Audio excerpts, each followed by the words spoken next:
پسندیدہ عمل اللہ کے نزدیک وہ نماز ہے جو وقت پر پڑھی جائے۔ اللہ جل شانہ کو آدمی کی ساری حالتوں میں سب سے زیادہ یہ پسند ہے کہ اس کو سجدے میں پڑا ہوا دیکھے کہ پیشانی زمین سے رگڑ رہا ہو۔ اللہ جل شانہ کے ساتھ آدمی کو سب سے زیادہ قرب سجدے میں ہوتا ہے۔ جنت کی کنجیہ نماز ہے۔ جب آدمی نماز کے لیے کھڑا ہوتا ہے تو جنت کے دروازے کھل جاتے ہیں اور اللہ جل شانہ کے اور اس نمازی کے درمیان کے پردے ہٹ جاتے ہیں جب تک کہ کھانسی وغیرہ میں مشغول نہ ہو۔ نمازی شہنشاہ کا دروازہ کھٹکھٹاتا ہے اور یہ قاعدہ ہے کہ جو دروازہ کھٹکھٹاتا ہی رہے تو کھلتا بھی ہے۔ نماز کا مرتبہ دین میں ایسا ہے جیسا کہ سر کا درجہ ہے بدن میں۔ نماز دل کا نور ہے۔ جو اپنے دل کو نورانی بنانا چاہے نماز کے ذریعے سے بنا لے۔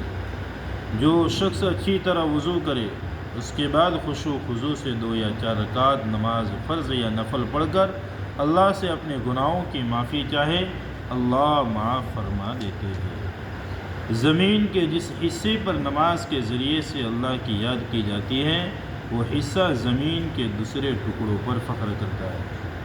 جو شخص 2 رکعت نماز پڑھ کر اللہ تعالیٰ سے کوئی دعا مانگتا ہے تو حق تعالیٰ شانہ وہ دعا قبول فرما لیتے، خواہ فوراً ہو یا کسی مصلحت سے کچھ دیر کے بعد، مگر قبول ضرور فرماتے۔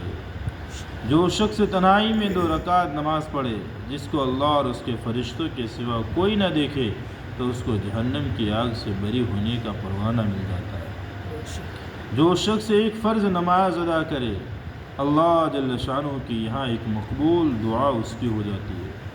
جو 5 نمازوں کا اہتمام کرتا رہے ان کے رکوع اور سجود اور وضو وغیرہ کو اہتمام کے ساتھ اچھی طرح سے پورا کرتا رہے، جنت اس کے لیے واجب ہو جاتی ہے اور دوزخ اس پر حرام ہو جاتی ہے۔ مسلمان جب تک 5 نمازوں کا اہتمام کرتا رہتا ہے شیطان اس سے ڈرتا رہتا ہے، اور جب وہ نمازوں میں کوتاہی کرنے لگتا ہے تو شیطان کو اس پر جرأت ہو جاتی ہے اور اس کے بہکانے کی طمع کرنے لگتا ہے، کوشش کرتا ہے۔ سب سے افضل عمل اللہ اول وقت نماز پڑھنا ہے۔ نماز ہر متقی کی قربانی ہے۔ اللہ کے نزدیک سب سے زیادہ پسندیدہ نماز کو اول وقت پڑھنا ہے۔ صبح کو جو شخص نماز کو جاتا ہے اس کے ہاتھ میں ایمان کا جھنڈا ہوتا ہے، اور جو بازار کو جاتا ہے اس کے ہاتھ میں شیطان کا جھنڈا ہوتا ہے۔ ظہر کی نماز سے پہلے 4 رکعتوں کا ثواب ایسا ہے جیسا کہ تہجد کی 4 رکعتوں کا۔ ظہر سے پہلے 4 رکعتیں تہجد کی 4 رکعتوں کے برابر شمار ہوتی ہے۔ جب آدمی نماز کو کھڑا ہوتا ہے تو رحمت الہیہ اس کی طرف متوجہ ہو جاتی ہے۔ افضل ترین نماز آدھی رات کی ہے مگر اس کے پڑھنے والے بہت ہی کم ہیں۔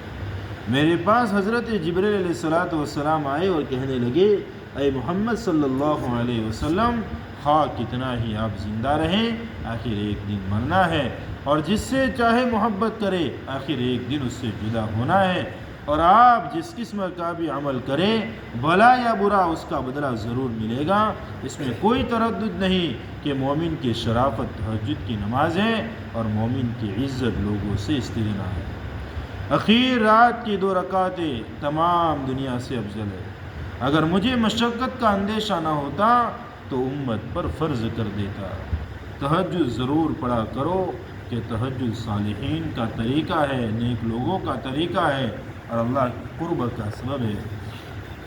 تہجد گناہوں سے روکتا ہے اور خطاؤں کی معافی کا ذریعہ ہے۔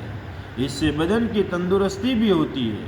حق تعالیٰ شانوں کا ارشاد ہے، اے آدم کی اولاد تو دن کے شروع میں 4 رکعتوں سے عاجز نہ بن، میں تمام دن تیرے کاموں کی کفایت کروں گا۔ حدیث کی کتابوں میں بہت کثرت سے نماز کے فضائل اور ترغیب ذکر کی گئی ہے۔ 40 کی عدد کی رعایت سے اتنے پر کفایت کی گئی کہ اگر کوئی شخص ان کو حفظ یاد کر لے تو 40 حدیثیں یاد کرنے کی فضیلت حاصل کر لے گا۔ حق یہ ہے کہ نماز ایسی بڑی دولت ہے کہ اس کی قدر وہی کر سکتا ہے جس کو اللہ جل شانہ نے اس کا مزہ چکھا دیا ہو۔ اسی دولت کی وجہ سے حضور صلی اللہ علیہ وسلم نے اپنی آنکھ کی ٹھنڈک اس میں فرمائی، اور اسی لذت کی وجہ سے حضور صلی اللہ علیہ وسلم رات کا اکثر حصہ نماز ہی میں گزار دیتے تھے۔ یہی وجہ ہے کہ نبی کریم صلی اللہ علیہ وسلم نے وصال کے وقت خاص طور پر نماز کی وصیت فرمائی اور اس کے اہتمام کی تاکید فرمائی۔ متعدد احادیث میں ارشاد نبی صلی اللہ علیہ وسلم ہے کہ اتقوا اللہ فی الصلاۃ، نماز کے بارے میں اللہ سے ڈرتے رہو۔ حضرت عبداللہ ابن مسعود رضی اللہ تعالیٰ عنہما حضور صلی اللہ علیہ وسلم سے نقل کرتے ہیں کہ تمام اعمال میں مجھے نماز سب سے زیادہ محبوب ہے۔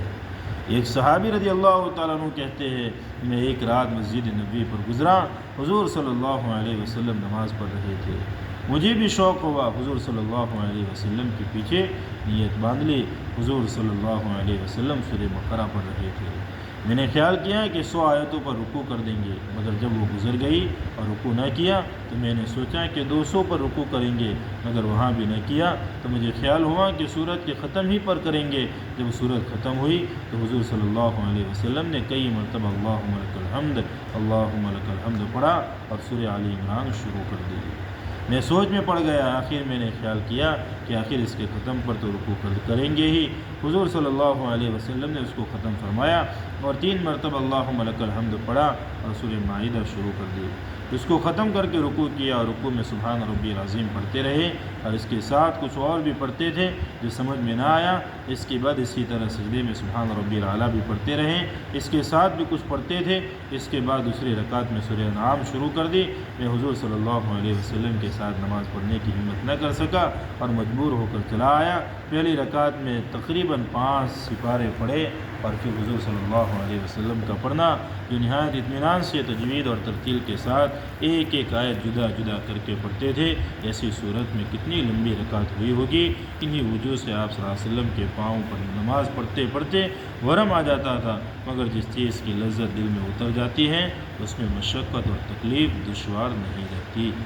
اللہ پاک ہم تمام دلوں کا توفیق عطا فرماوے۔ اللہ ہمیں بھی نمازوں کی خوب پابندی کرنے کی اور نمازوں کو اپنے وقت پر پڑھنے کی اور خشوع و خضوع کے ساتھ پڑھنے کی توفیق نصیب فرمائے۔ سبحان اللہ الحمدللہ سبحان